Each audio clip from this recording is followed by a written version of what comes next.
때에 그 사람이 얼마나 큰 일을 했는가, 얼마나 성공했는가를 우리는 보지요. 이 사람은 이런 일을 했습니다. 이런 사람, 이런 업적을 남겼습니다. 우리는 보통 그것에 주목합니다. 그러나 성경이 바라보는 관점은 조금 다릅니다. 하나님은 어떠한 일을 시작했는가 보다는 그 끝을 어떻게 맺었는가를 더 보는 것 같습니다. 오늘 본문은 솔로몬의 왕의 마지막 통치 부분을 기록하고 있습니다. 솔로몬의 지혜와 부요함에 있어서 그는 전무후무한 그런 왕이었습니다. 그의 시대는 역사상 가장 부강했고 화려한 시대였습니다. 그러나 성경은 그의 부요함과 영광을 기록하면서도 동시에 그것이 인간의 한계와 덧없음을 또한 보여주기도 합니다. 오늘 말씀을 통해서 우리는 세 가지 교훈을 함께 나누려고 합니다. 1장부터 9장까지의 말씀을 우리가 같이 마무리하는 그러한 솔로몬의 이야기의 관점에서 우리가 함께 묵상을 해간다면 오늘 13절을 같이 보면 13절을 보겠습니다. 솔로몬의 세입금의 무게가 금 666달란트요 라고 되어 있습니다. 여러분 1드라크마라고 하면 노동자의 하루의 품삯에 해당되어지는 돈입니다. 그러니까 오늘날 우리로 하면 10만 원에서 한 15만 원 정도의 사이가 될 것입니다. 그러니까 1드라크마가 그 정도의 가치다. 성경에서 그러면 달란트는 어떤 정도의 가치냐? 이러한 노동자가 16년에서 한 20년 정도 아무것도 하지 않고 그 월급을 그대로 모았을 때의 값어치 정도다 보면 됩니다. 그러니까 한 9억에서 작게는 9억에서 많게는 한 20억 정도의 그러한 가치가 이 한 달란트가 갖고 있었던 그러한 가치다라고 우리가 생각하면 될 것 같습니다. 그러니까 어마어마한 지금 이 666달란트다라고 하는 것은 어마어마한 지금 가치를 갖고 있는 거죠. 이 솔로몬이 그 뒤에 이제 14절부터 21절까지의 말씀을 보면 금으로 방패를 만들고 또 상아로 보좌를 만들고 귀한 기명과 그릇을 다 금으로 만들었다라고 기록합니다. 요즘 금값이 비싼데요, 그렇죠? 이 솔로몬의 부요는 우리가 생각하는 상상을 초월했던 거예요. 심지어 20절을 보십시오. 솔로몬의 왕의 잔은 다 금이요 레바논 나무 궁의 그릇들도 다 정금이라. 솔로몬의 시대는 은을 귀하게 여기지 아니함은, 그러니까 은을 귀하게 여기지 아니하였다라는 거예요.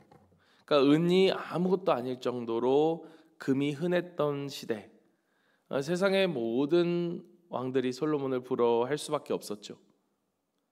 그러나 성경은 무엇을 우리가 기억해야 되느냐? 성경은 이것이 솔로몬의 능력이나 그의 어떤 인간의 지혜에서 나온 것이 아니라 하나님으로부터 비롯되었다라는 것을 계속해서 강조하고 있다는 것을 우리가 기억해야 합니다. 그러니까 우리가 첫 번째 기억해야 될 것이 무엇이냐? 바로 부요와 권세는 결국 하나님께 속한 것이다라는 거예요. 하나님께 속한 것이다.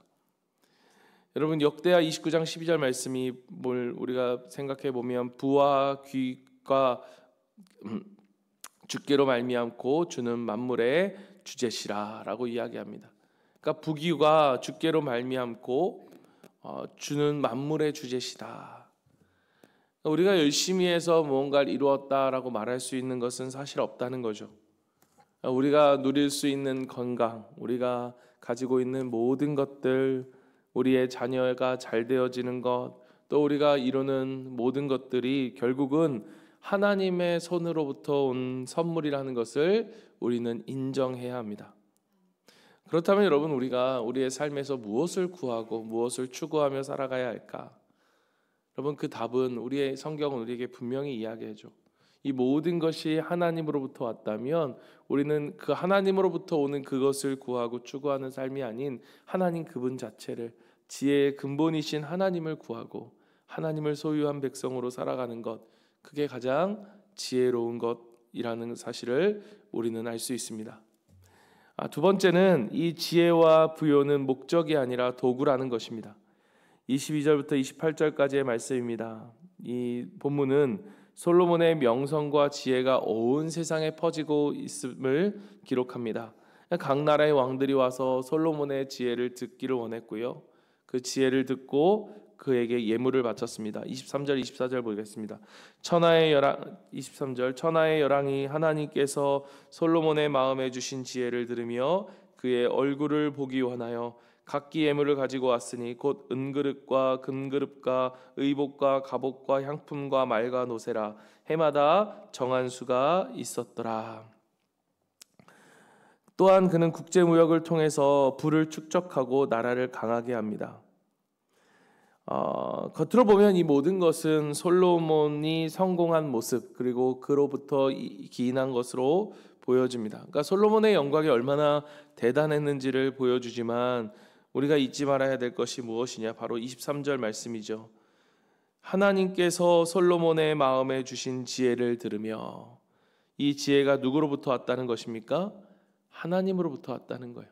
그러니까 이 온 열방의 사람들도 알고 있는 거죠. 이 지혜가 그의 지혜가 아닌 하나님으로부터 온 지혜다라는 거예요. 결국 여러분, 이 모든 것은 하나님으로부터 왔고 또 이 모든 것을 우리에게 주신 그 이유는 뭐냐? 하나님을 위한 것이라는 사실을 우리는 잊지 말아야 합니다. 우리에게 주신 지혜와 부요는 그 자체가 목적이 아닙니다. 그것을 통해서 하나님을 나타내고 하나님을 드러내고 하나님을 찬양하는 목적이 되어야 하는 거예요. 온 열방이 모든 지혜가 하나님으로부터 왔음을 알게 되는 거죠. 여러분, 우리가 우리의 삶에서 이뤄갈 수 있는 모든 성취, 또 하나님께서 우리에게 주신 모든 것, 지혜와 건강과 또 우리가 가진 모든 소유, 이 모든 것이 무엇을 위한 것이냐라고 하는 이 목적을 아는 것은 너무너무나 중요합니다. 단순히 내가 누리고 내 안위를 위한 것인가, 아니면 이걸 통해서 하나님의 뜻을 이루기 위한, 하나님의 나라를 세우기 위한 도구인가? 결국 나에게 주신 이 모든 것은 하나님의 뜻을 이루기 위한, 하나님 나라를 위한 도구라는 사실을 여러분, 우리가 잊지 말아야 합니다. 그러니까 우리의 삶의 이유, 우리의 목적은 무엇입니까? 오직 하나님을 영화롭게 하고 하나님의 영광됨을 나타내고 또 하나님의 뜻을 이루는 것이 바로 우리의 삶의 목적이다. 마지막으로 29절부터 31절까지 말씀입니다. 이외에 솔로몬의 시종 행적은 선지자 나단의 글과 실로 사람 아이야의 예언과 선지자 이또의 묵시 책 곧 이또가 느밧의 아들 여로보암에 대하여 쓴 책에 기록되지 아니하였느냐? 솔로몬이 예루살렘에서 온 이스라엘을 다스린 지 40년이라. 솔로몬이 그의 조상들과 함께 그의 아버지 다윗 성에 장사되고 그의 아들 르호보암이 대신하여 왕이 되니라. 여러분, 역대기는 솔로몬이 마지막 행적에 대해서 자세하게 기록하고 있지 않습니다. 특별히 솔로몬이 우리가 잘 알고 있는 것처럼 마지막 그가 저질렀던 죄와 실패에 대한 기록들이 상세히 기록되어 있지 않습니다. 대신 이 역대상하는 계속적으로 끝까지 무엇에 집중합니까? 하나님의 성전과 예배의 회복이라고 하는 큰 주제를 따라 이 역사를 기술하고 있죠. 그러니까 솔로몬의 통치가 하나님의 중심으로 평가되고 기록되어지는 것입니다. 그 열왕기상은 좀 다르죠. 솔로몬이 나중에 마음을 돌이켜서 특별히 이방 여인들과 함께 결혼함과 동시에 그들의 신들을 받아들이고 따르는 죄를 범했다라고 이야기합니다. 그러니까 그의 그 영광스러운 시작이 온전히 아름다운 끝으로 이어지지 못한 거죠. 여러분, 우리가 이러한 솔로몬의 인생을 생각해 볼 때 우리의 인생을 우리도 돌아봐야 합니다. 여러분, 우리에게 있어서 중요한 것은 내가 얼마나 화려하게 시작했는가가 아닙니다. 얼마나 내가 많은 것들을 이루었고 화려하게 이루었느냐가 아닙니다. 진짜 중요한 것은 무엇입니까? 내가 끝까지 하나님을 경외하며 걸어갔는가? 내가 끝까지 하나님 앞에 겸손함을 기억하고 그 겸손함으로 하나님 앞에 지혜를 구하며 순종함으로 걸어갔는가? 여러분, 사도 바울이 뭐라고 고백합니까? 디모데후서 4장 7절 8절 우리가 오늘 불렀던 찬양의 가사가 바로 거기에서 오는 거죠. 내가 선한 싸움을 싸우고 달려갈 길을 마치고 믿음을 지켰으니 이제 후로는 의의 면류관이 예비되었도다. 내가 선한 싸움을 싸우고 달려갈 길을 마치고 믿음을 어떻게 했다고요? 지켰다고요. 끝까지 이 싸움을 싸우고 믿음을 지켰다라고 이야기합니다. 끝까지 믿음을 지키는 것, 그것이 바로 하나님 앞에서 진정한 승리라는 사실입니다.